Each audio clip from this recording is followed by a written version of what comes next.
पाठ 2 गोल पाठ से अब हम इसके प्रश्न उत्तर करेंगे। नीचे दिए गए प्रश्नों का सटीक उत्तर कौन सा है उसके सामने स्टार बनाइए। तो अब आपको ये पढ़ना है और उसके जो सही उत्तर है वही उस पर निशान लगाना है। दोस्त, खेल में इतना गुस्सा अच्छा नहीं, मैंने तो अपना बदला ले ही लिया है। अगर तुम मुझे हॉकी नहीं मारते तो शायद मैं तुम्हें 2 ही गोल से हराता। मेजर ध्यानचंद की इस बात से उनके बारे में क्या पता चलता है? तो आपको ये देखना है इनमें से वे अत्यंत क्रोधी थे, वे अच्छे ढंग से बदला लेते थे, उन्हें हॉकी से मारने पर वे अधिक गोल करते थे, या वे जानते थे कि खेल को सही भावना से खेलना चाहिए। तो इसका सही उत्तर कौन सा होगा? ये वाला, वे जानते थे कि खेल को सही भावना से खेलना चाहिए। दूसरा देखिए, लोगों ने मेजर ध्यानचंद को हॉकी का जादूगर कहना क्यों शुरू कर दिया? देखिए, उनके हॉकी खेलने के विशेष कौशल के कारण, उनकी हॉकी स्टिक की अनोखी विशेषताओं के कारण, हॉकी के लिए उनके विशेष लगाव के कारण, उनकी खेल भावना के कारण। तो इसका सही उत्तर होगा उनके हॉकी खेलने के विशेष कौशल के कारण। ठीक है। अब ख देखिए, अब अपने मित्रों के साथ चर्चा कीजिए कि आपने ये उत्तर ही क्यों चुने। अब आपने ये दोनों उत्तर चुने, लेकिन आपको ये बताना है कि आपने ये दोनों उत्तर ही क्यों चुने। हमने ये उत्तर चुना था, वे जानते थे कि खेल को सही भावना से खेलना चाहिए। मेजर ध्यानचंद जी का मानना था कि खेल में गुस्सा, बदले की भावना या झगड़ा नहीं होना चाहिए। उन्होंने अपने खेल से ही जवाब दिया और अधिक गोल करके श्रेष्ठता साबित की। इससे पता चलता है कि वे खेल भावना, अनुशासन और धैर्य में विश्वास रखते थे, इसलिए हमने ये उत्तर चुना। अब उत्तर दूसरा देखिए, उनके हॉकी खेलने के विशेष कौशल के कारण। ठीक है, मेजर ध्यानचंद हॉकी के बहुत महान खिलाड़ी थे। उनकी गेंद पर पकड़, तेज गति और शानदार खेल देखकर लोग आश्चर्यचकित रह जाते थे। वे कठिन से कठिन परिस्थितियों में भी गोल कर लेते थे। इसी अद्भुत कौशल के कारण लोग उन्हें हॉकी का जादूगर कहना शुरू किया लोगों ने। तो इसलिए हमने ये 2 उत्तर चुने। तो आप ये 2 उत्तर इस तरह से लिख सकते हैं। मिलकर करे मिलान। तो आपको क्या करना है? शब्द और अर्थ या संदर्भ के साथ मैचिंग करनी है, मिलान करना है। तो सबसे पहला है लॉन्स नायक, तो इसका उत्तर है दूसरा, भारतीय सेना का एक पद रैंक है। बर्लिन ओलंपिक, इसका उत्तर है चौथा। वर्ष 1936 में जर्मनी में बर्लिन शहर में आयोजित ओलंपिक खेल प्रतियोगिता जिसमें 49 देशों ने भाग लिया था। इसके बाद है पंजाब रेजिमेंट, इसका उत्तर है 5वां। स्वतंत्रता से पहले अंग्रेजों की भारतीय सेना का एक दल। इसके बाद स्पेंसर एंड माइनर्स टीम, इसका उत्तर है 6ठा। अंग्रेजों के समय का एक हॉकी दल। ठीक है। इसके बाद है सूबेदार, सूबेदार का उत्तर है पहला। स्वतंत्रता से पहले सूबेदार भारतीय सैन्य अधिकारियों का दूसरा सबसे बड़ा पद था। ठीक। इसके बाद है छावनी, छावनी का उत्तर है तीसरा, सैनिकों के रहने का क्षेत्र।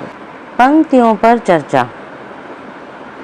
पाठ में से कुछ पंक्तियां दी गई हैं, इन्हें ध्यान से पढ़िए और इन पर विचार कीजिए कि आपको इनका क्या अर्थ समझ में आया। अपने विचार कक्षा में अपने समूह के साथ साझा कीजिए और अपनी पुस्तिका में लिखिए। तो पहला क्या है? बुरा काम करने वाला आदमी हर समय इस बात से डरता है कि उसके साथ भी बुराई की जाएगी। तो आपको क्या करना है? इनको ध्यान से पढ़ना है और आपको इसका क्या अर्थ समझ आया वो लिखना है। ठीक है। तो पहले हम दोनों पढ़ लेते हैं। मेरी तो हमेशा यही कोशिश रहती है कि गेंद को गोल के पास ले जाकर अपने किसी साथी खिलाड़ी को दे दूं ताकि उसे गोल करने का श्रेय मिल जाए। इसी खेल भावना के कारण मैंने दुनिया में खेल प्रेमियों का दिल जीत लिया। तो अब हमें ये बताना है कि हमें इन दोनों का क्या अर्थ समझ में आया। तो क देखते हैं। बुरा काम करने वाला आदमी हर समय इस बात से डरता है कि उसके साथ भी बुराई की जाएगी। तो इसका उत्तर है, इसका अर्थ है, इस पंक्ति का अर्थ है कि जो व्यक्ति गलत काम करता है वह हमेशा भय और चिंता में रहता है उसे लगता है कि जैसे उसने दूसरों के साथ बुरा किया वैसे ही कोई उसके साथ भी बुरा करेगा, इसलिए उसके मन में कभी शांति नहीं मिलती।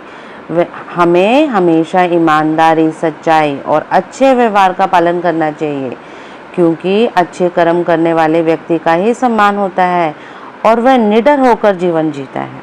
ठीक है, तो इसका हम इस तरह से उत्तर लिख सकते हैं। ख भाग देखते हैं। मेरी तो हमेशा यह कोशिश रहती है कि मैं गेंद को गोल के पास ले जाकर अपने किसी साथी खिलाड़ी को दे दूं ताकि उसे गोल करने का श्रेय मिल जाए। तो इसका उत्तर है, इस पंक्ति में हमें टीम भावना, सहयोग और निस्वार्थता का संदेश मिलता है। एक अच्छा खिलाड़ी केवल अपनी सफलता के बारे में नहीं सोचता, बल्कि पूरी टीम की जीत का सबको सबसे अधिक महत्व देता है। वह अपने साथियों की सहायता करता है और उन्हें आगे बढ़ने का अवसर देता है। इसी कारण वह सभी का प्रिय बन जाता है और उसे सम्मान भी मिलता है। तो हमें भी अपने जीवन में मिलजुल कर काम करना चाहिए। इसके बाद देखते हैं सोच विचार के लिए। तो आपको क्या करना है, संस्मरण को एक बार फिर से पढ़िए और निम्नलिखित के बारे में पता लगाकर अपनी लेखन पुस्तिका में लिखिए। ठीक है, तो पहला प्रश्न हम पढ़ेंगे, ध्यानचंद की सफलता का क्या रहस्य था। ठीक है, तो आपको ये लिखना है कि उनकी सफलता का क्या रहस्य था। दूसरा है कि किन बातों से ऐसा लगता है कि ध्यानचंद स्वयं से पहले दूसरों को रखते थे। तो हाँ, आइए हम इन दोनों के उत्तर करते हैं। प्रश्न क, ध्यानचंद की सफलता का क्या रहस्य था। ध्यानचंद की सफलता का रहस्य उनकी कड़ी मेहनत, नियमित अभ्यास, अनुशासन, लगन, खेल के प्रति समर्पण था। वे हमेशा टीम की जीत को अपने व्यक्तिगत सफलता से अधिक महत्व देते थे। मतलब वो अपने बारे में कम सोचते थे और अपनी टीम के बारे में ज़्यादा सोचते थे। वे निस्वार्थ भावना से खेलते थे, साथियों को पूरा सहयोग करते थे। उनका शांत स्वभाव, ईमानदारी और खेल भावना ही उन्हें दुनिया का महान खिलाड़ी बनाती थी। अब देखिए ख बाट, किन बातों से ऐसा लगता था कि ध्यानचंद स्वयं से पहले दूसरों को रखते थे। तो इसका उत्तर है, ध्यानचंद हमेशा अपने साथियों की सफलता को अपनी सफलता मानते थे। वो सोचते थे कि यदि मेरे साथी सफल होते हैं तो मैं भी सफल हो गया। वे गोल करने का अवसर मिलने पर भी कई बार गेंद अपने साथी खिलाड़ी को पास कर देते थे। अगर उनको गोल करने का अवसर मिलता भी था तो तभी भी वो कई बार क्या करते थे, अपने पास खड़े साथी को पास कर देते थे ताकि उसे गोल का श्रेय मिल सके। वे कभी अपनी प्रशंसा नहीं रखते थे। ठीक है, कई लोग होते हैं वो सोचते हैं कि सबका श्रेय मुझे ही मिल जाए, मेरी प्रशंसा हो, नहीं, उनमें ये भावना नहीं थी और हमेशा टीम की जीत के बारे में सोचते थे। उनके इस निस्वार्थ स्वभाव, सहयोग की भावना, विनम्र व्यवहार से स्पष्ट होता है कि वे स्वयं से पहले दूसरों को महत्व देते थे। इसके बाद देखिए संस्मरण की रचना। ठीक है, उन दिनों में पंजाब रेजिमेंट की ओर से खेला करता था। तो इस वाक्य को पढ़कर ऐसा लगता है मानो लेखक आपसे यानी पाठक से, मतलब पढ़ने वालों से, जैसे आप लोग पढ़ रहे हैं पाठ, उनसे अपनी यादों को साझा कर रहा है। ध्यान देंगे तो इस पाठ में ऐसे भी अनेक विशेष बातें आपको दिखाई देंगी। इस पाठ को एक बार फिर से पढ़िए। अगर आप ध्यान देंगे तो इस पाठ में अनेक विशेष बातें आपको दिखाई देंगी। ठीक है, तो एक बार फिर से आप पाठ पढ़िए और उसके मतलब आप प्रश्न उत्तर दीजिए। अपने अपने समूह में मिलकर, अपने अपने ग्रुप में मिलकर इस संस्मरण की विशेषताओं की सूची बनाइए। मतलब कि आपको इस पाठ में क्या विशेषता लगी, उनकी क्या विशेषता लगी, उनकी सूची बनाएंगे। ठीक है, दूसरा है अपने समूह की सूची को कक्षा के सबसे साथ साझा कीजिए। तो जब आपने समूह की सूची बनाई तो आप उसको कक्षा में सबके साथ साझा करेंगे। तो इसके उत्तर हम इस प्रकार से लिखेंगे, अपने अपने समूह में मिलकर इस संस्मरण की विशेषताओं की सूची बनाइए। तो हमने इसमें कुछ सूची बनाई है, वो आप देखेंगे। इस संस्मरण की प्रमुख विशेषताएं निम्नलिखित है। तो पहला ये है कि ये लेखक की सच्ची और व्यक्तिगत यादों पर आधारित है। ठीक, उसके बाद इसमें प्रसिद्ध हॉकी खिलाड़ी ध्यानचंद के जीवन के अनुभवों का वर्णन है। किसके बारे में बात कर रहे हैं हम, किसका संस्मरण पढ़ रहे हैं, ध्यानचंद जी का। तो उनके क्या अनुभव थे वो लिख। भाषा कैसी है, इस संस्मरण की भाषा कैसी है, सरल, सहज और रोचक है, आपको समझ आ रही है, आपको इंटरेस्टिंग लग रही है, ठीक है, जिसे पढ़ने में आनंद आता है। अच्छा, इसमें कड़ी मेहनत, अनुशासन, खेल भावना और टीम वर्क का महत्व बताया गया है। इस संस्मरण में क्या बताया गया है कि हमें कड़ी मेहनत करनी चाहिए, अनुशासन से खेलना चाहिए, टीम वर्क का महत्व बताया। आप लोग भी, आपके स्कूल में आपको टीम वर्क का काम मिलता है ना, प्रोजेक्ट का काम मिलता है, ग्रुप बनाकर आप काम करते हो, तो वही टीम वर्क होता है। संस्मरण से प्रेरणा मिलती है कि सफलता मेहनत और ईमानदारी से ही प्राप्त होती है, ठीक है। तो सफलता हमें मेहनत और ईमानदारी से प्राप्त होती है। तो इसमें लेखक के विनम्र और निस्वार्थ भावना का सुंदर चित्रण किया गया है। अपने समूह की सूची को कक्षा के साथ सब साझा कीजिए। तो हमारे समूह ने ये निष्कर्ष निकाला कि यह संस्मरण बहुत प्रेरणादायक है। इसमें ध्यानचंद के जीवन के अनुभवों को के माध्यम से मेहनत, अनुशासन, टीम भावना और सहयोग का, विनम्रता का महत्व समझाया गया है। इनकी भाषा सरल है, प्रभावशाली है। वही लाइनें जो आपने ऊपर लिखी थी, आप इसको नीचे पैराग्राफ में लिख सकते हैं, जिससे पाठक आसानी से सीख प्राप्त कर सकते हैं। यह संस्मरण हमें सिखाता है कि सफलता पाने के लिए निरंतर हमें अभ्यास, ईमानदारी और अच्छे व्यवहार का होना आवश्यक है, ठीक है। अगर आपको सफलता चाहिए तो ये सारे गुण आप में होने चाहिए। शब्दों के जोड़े विभिन्न प्रकार के, देखिए अब इसमें शब्दों के जोड़े हैं और अलग अलग तरीके से हैं। तो पहले अगर हम क पार्ट देखते हैं, जैसे जैसे मेरे खिल में निखार आता गया, वैसे वैसे मुझे तरक्की भी मिलती गई। तो बच्चों इसमें इस वाक्य में जैसे जैसे और वैसे वैसे शब्दों के जोड़े हैं, मतलब कि एक ही शब्द दो बार उपयोग में लाया गया। तो ऐसे जोड़ों को आपको पहले भी पता है, उसे क्या बोलते हैं, शब्द युग्म।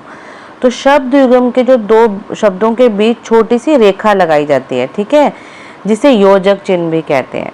जैसे जैसे, वैसे वैसे, हंसते हंसते, पर दोनों शब्द एक जैसे होते हैं, यानी योजक जोड़ने वाला, ठीक है। तो हमें क्या करना है, इससे 5 ऐसे शब्द युग्म बनाने हैं। तो पहला देखते हैं, चलते चलते मुझे रास्ते में अपना मित्र मिल गया, ठीक है, हम ये शब्द यूज करते हैं ना। हंसते हंसते बच्चों का पेट दर्द करने लगा, पढ़ते पढ़ते मेरी आंखों में थकान हो गई, खेलते खेलते शाम हो गई, सोचते सोचते मुझे समस्या का समाधान मिल गया। तो इस तरीके से हम शब्द युग्म के 5 वाक्य लिख सकते हैं। अब देखिए ख भाग, खेल के मैदान में धक्का मुक्की और नोक झोंक की घटनाएं होती रहती है। तो इस वाक्य में आपको 2 शब्द युग्म दिख रहे हैं, ठीक है, लेकिन इन शब्द युग्मों के दोनों शब्द भिन्न भिन्न है, एक जैसे नहीं है। जैसे जैसे वाला नहीं है, क भाग जैसा सेम नहीं है, अलग अलग है। धक्का भी अलग है, मुक्की भी अलग है, नोक झोंक अलग है, एक जैसे नहीं है। आप भी ऐसे 5 शब्द युग्म बनाइए। तो हमने कुछ 5 शब्द लिए हैं, आप देखिए। त्योहार में तैयारियों में पूरे दिन भाग दौड़ लगी रही, तो दोनों अलग शब्द हैं लेकिन शब्द युग्म है। तेज आंधी में कई पेड़ों की तोड़फोड़ हो गई, दोनों बच्चों के बीच खींचातानी होने लगी। हमें रोज नहाना चाहिए, रोज नहाना धोना चाहिए। बच्चों में खिलौनों के लिए मारपीट हो गई। तो देखा आपने, यहाँ पर दोनों शब्द अलग अलग है लेकिन ये शब्द युग्म है। अब ग पार्ट देखेंगे, हार या जीत मेरी नहीं बल्कि पूरे देश की है। आज मैं जहाँ भी जाता हूँ बच्चे व बूढ़े मुझे घेर लेते हैं। तो देखो बच्चों, इन वाक्यों में जिन शब्दों के नीचे रेखा खींची है उन्हें ध्यान से पढ़ो। हम इन शब्दों को योजक की सहायता से भी लिख सकते हैं। जैसे हम बीच में लाइन डाल सकते हैं, हार जीत, बच्चे बूढ़े आदि, ठीक है। तो आपको भी नीचे कुछ शब्दों को योजक की सहायता से लिखना है, ठीक है। इनको हम वाक्य में भी लिख सकते हैं। अच्छा या बुरा, तो अच्छा बुरा, छोटा या बड़ा, छोटा बड़ा, अमीर और गरीब, अमीर गरीब, तो आप बीच में योजक चिन्ह लगा सकते हैं। उत्तर और दक्षिण, उत्तर दक्षिण, गुरु और शिष्य, गुरु शिष्य, अमृत या विष, अमृतविष। अब इसके हम सेंटेंस देखते हैं। अब इन शब्दों को हमने वाक्यों में प्रयोग किया है। तो सबसे पहले है अच्छा बुरा, हमें अच्छे बुरे की पहचान होनी चाहिए। छोटा बड़ा, हमें छोटे बड़े सभी का सम्मान करना चाहिए। अमीर गरीब, अमीर गरीब सभी कानून की नज़र में समान है। उत्तर दक्षिण, भारत उत्तर दक्षिण तक फैला हुआ है। गुरु शिष्य, गुरु शिष्य का संबंध विश्वास और सम्मान पर आधारित होता है। अमृत विष, हमें अमृत विष में अंतर पहचानना चाहिए। ठीक है, तो इन शब्दों को हमने बीच में डैश डाल के भी इस तरीके से लिख सकते हैं। अब आगे देखिए, बात पर बल देना। बात पर बल देना मतलब कि जो हम बोल रहे हैं उस बात पर बल देना। ठीक है, उसको विशेष तरीके से बताना। तो अब देखिए, इसमें पढ़ेंगे, मैंने तो अपना बदला ले ही लिया है।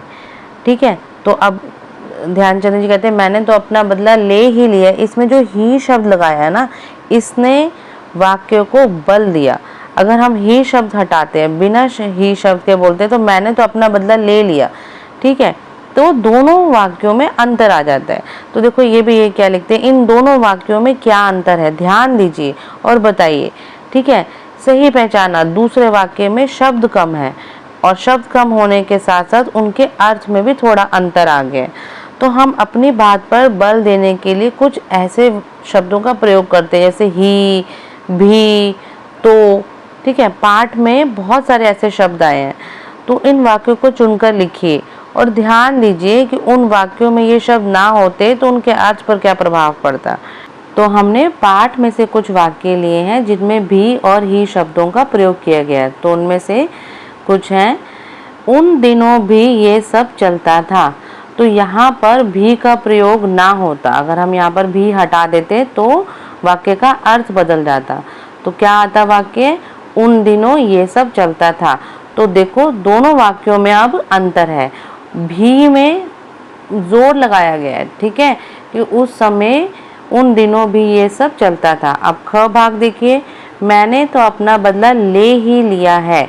ठीक है, यहाँ पर भी ही का प्रयोग ना होता तो अर्थ बदल जाता। तो क्या अर्थ होता, मैंने तो अपना बदला ले लिया है।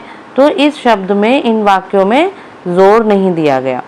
अब ग पाठ, आज मैं जहाँ भी जाता हूँ, यहाँ पर भी शब्द नहीं होता तो अर्थ बदल जाता। तो क्या वाक्य हो जाता, आज मैं जहाँ जाता हूँ, तो जोर नहीं दिया गया इस वाक्य में। घ भाग, सारे गोल मैं ही करता था, ऐसा नहीं था, मेरे साथ अन्य साथी भी गोल करते थे। तो अगर हम इसमें भी ही हटाते हैं तो क्या आएगा, सारे गोल मैं करता था, ऐसा नहीं था। तो ये एक नॉर्मल वाक्य हो गया। तो देखा आपने, ही, भी, तो इन शब्दों को लगाने से वाक्यों के अर्थ बदल जाते हैं। तो इनको आप अपनी उत्तर पुस्तिका में लिख सकते हैं। आई होप बच्चों आपको ये मेरा वीडियो पसंद आया होगा। आप लाइक कीजिए, सब्सक्राइब कीजिए और अपने दोस्तों के साथ शेयर कीजिए।